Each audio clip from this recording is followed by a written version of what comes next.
ঠিক এই কারণেই বাড়ির বউরা কখনো প্রেমিকা হতে পারে না। প্রেমিকা যখন প্রেমিকের জন্য রূপচর্চা করতে ব্যস্ত, তখন বাড়ির বউ তার স্বামীর যত্ন নিতে বা খাবার বানাতে ব্যস্ত।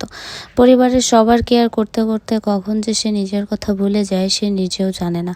সে কবে চুল আঁচড়িয়েছে সেটাও হয়তো ভালোভাবে মনে নেই।